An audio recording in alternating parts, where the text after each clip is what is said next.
Don't let anybody ruin your day. Ruin it yourself. Be a man.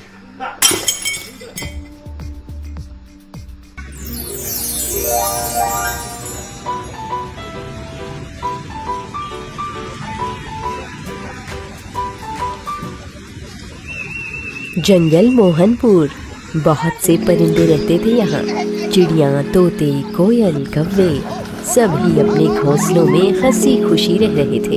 एक कबूतरी जिसका नाम जाना कबूतरी था, एक बरगद के दरख्त की शाख पर अपने घोंसले में रहा करती थी। जाना कबूतरी बहुत रहमदिल और खुशमिजाज थी। वो हर किसी के साथ बहुत अच्छे से पेश आती थी। मुसीबत में हर किसी की मदद करती थी।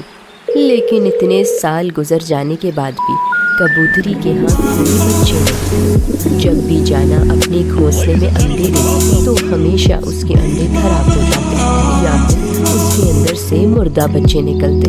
अभी कुछ दिन गुजरे थे कि इस बार फिर जाना ने अंडे दे रखे। जाना उन अंडों पर बैठी रहती थी और बस यही दुआ करती रहती थी कि काश इस मर्तबा मेरे अंडे खराब ना हो। इस मर्तबा तो मेरे प्यारे प्यारे बच्चे मेरी गोद में खेलें। मैं भी तो बाकी परिंदों की तरह अपने बच्चों के साथ जिंदगी गुजारूं। मेरे घर से भी तो बच्चों की खिलखिलाने की, चू चू चू चू की आवाज़ें आती, उनके चहकने की सब लोग। बेचारी जाना कबूतरी ऐसे ही दुआएं करते करते अंडों पर बैठी बैठी सो जाती। यूं ही दिन गुजरते गए और अब वक्त करीब आने लगा था कि अंडे फटे और बच्चे बाहर आने लगे। वक्त गुजरने के साथ साथ जाना कबूतरी को ये भी परेशानी थी कि कहीं इस मर्तबा फिर इतनी मेहनत के बाद उसे कोई सिला ना मिले। कहीं ऐसा ना हो कि फिर से वो खाली हाथ खाली गोद रह जाए और आसपास के दरख्तों के परिंदे उसे ताने ना दें। जाना ये सब सोचकर रोने लगी। इतना रोई कि उसके आंसू टप टप टप गिरकर उसकी अंडों पर गिरने लगे। जब जाना की नजर उसके अंडों पर गई तो उसका एक अंडा हिलने लगा और फटने लगा। देखते ही देखते एक प्यारा सा छोटा सा नन्हा सा क्यूट सा बच्चा अंडे से बाहर आने लगा और जाना की आंखों में और आंसू आ गए। जाना की आंखों में आंसू देखकर नन्हा बच्चा बोला, मम्मी प्यारी माँ, क्यों रो रही हो? क्या हुआ? बच्चे की बातें सुनकर जाना बोली, नहीं अब मेरे प्यारे बच्चे, माँ की जान, मेरा शहजादा, मेरा चाँद, ये तो खुशी के आंसू है। मैं तो कब से तुम्हें याद किया करती थी, कब से मुझे तुम्हारा इंतजार था, इसीलिए मेरी आंखों में आंसू आ गए तुम्हें देखकर। अब जाना और उसका छोटा सा बच्चा दूसरे अंडे की तरफ देखने लगे कि अब इस अंडे में कोई हरकत आए। अभी देख रहे थे कि दूसरे अंडे में भी हरकत होने लगी।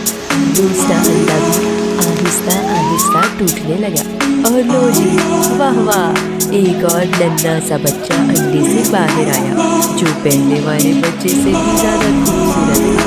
अब तो जाना कबूतरी की खुशी की कोई कहानी थी।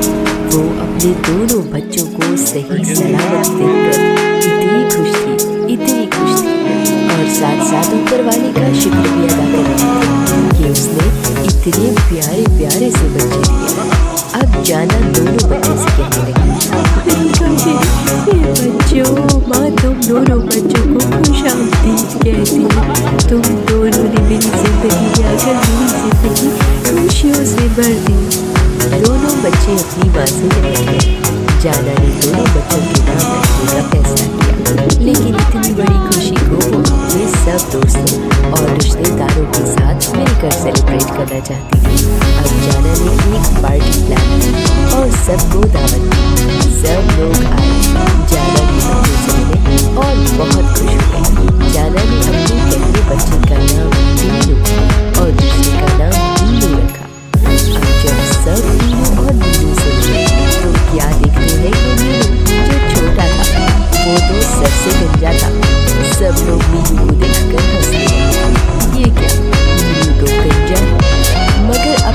खुशी में जाना ने बिल्कुल ध्यान नहीं दिया था कि वो गंजा है। वो बोली, मेरे लिए मेरे बच्चे सब कुछ है, चाहे जैसे भी है, मेरे लिए ऊपर वाले का तोहफा है और कोई मेरे बच्चों को कुछ ना कहे, वो सारी दुनिया में सबसे ज्यादा खूबसूरत है। समझ गए आप लोग? मीनू ये सब सुनकर बहुत दुखी हो गया और रोने लगा कि वो गंजा है और वो अच्छा नहीं है। सब उसको देखकर हंस रहे हैं।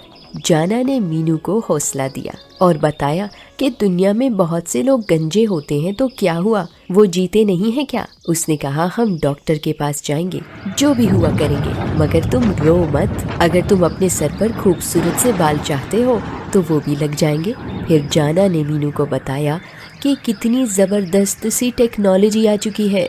अरे अब तो बहुत सस्ते में सर पर लगाने वाली विग भी मिल जाती है, और अगर विग नहीं तो फिर हेयर ट्रांसप्लांट भी हो जाता है।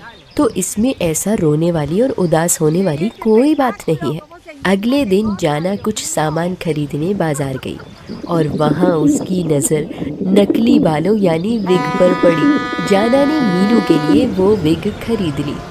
मीनू देखो बेटा, मैं तुम्हारे लिए क्या लाई हूँ। जाना ने मीनू को वो विग दिखाई, जिसे देखकर वो बेहद खुश हुआ। अब हर वक्त वो विग लगाकर घूमता था और कोई उसका मजाक भी नहीं उड़ाता था।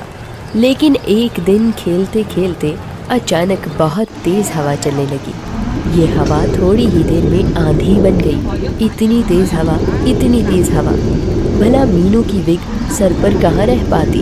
हवा का एक झोंका आया और उसकी विग उड़ती उड़ती उड़ती उड़ती जाकर करीब की नदी में जा गिरी। मीनू बेचारा फौरन से उड़ा और नदी के करीब पहुंचा। वो नदी में इधर उधर अपनी विग तलाश करने लगा, लेकिन उसी समय उसकी नज़र पानी में पड़ी, अपने रिफ्लेक्शन पर, अपनी परछाई पर। अरे ये इतना खूबसूरत सा कबूतर का बच्चा कौन था? पहली बार मीनू ने खुद को देखा था और उसे अपना आप बहुत अच्छा लगा था, बिना विग के बहुत अच्छा लगा था। उसकी माँ सच कहती थी कि वो बहुत अच्छा है, और ये कि सब गलत कहते हैं, या ये कि अगर सबको लगता है उसके सर पर बालों का होना ज़रूरी है तो ये भी गलत है। हर कोई अपनी तरह का खूबसूरत हो सकता है। बहुत देर तक वो पानी में अपनी परछाई को देखता रहा और खुश होता रहा। ऊपर वाले का शुक्र करता रहा जिसने उसको सही सलामत और इतना अच्छा बनाया था। बालों के बिना वो सबसे मुख्तलिफ था और फिर भी इतना खूबसूरत था। वो शुक्र कर रहा था, खुश हो रहा था कि इतनी देर में एक कौवा उड़ता हुआ आया। मीनू की माँ का एक रिश्तेदार कौवा। उसने अपनी चोंच में मीनू की विग पकड़ी हुई थी। अरे तुम यहाँ हो,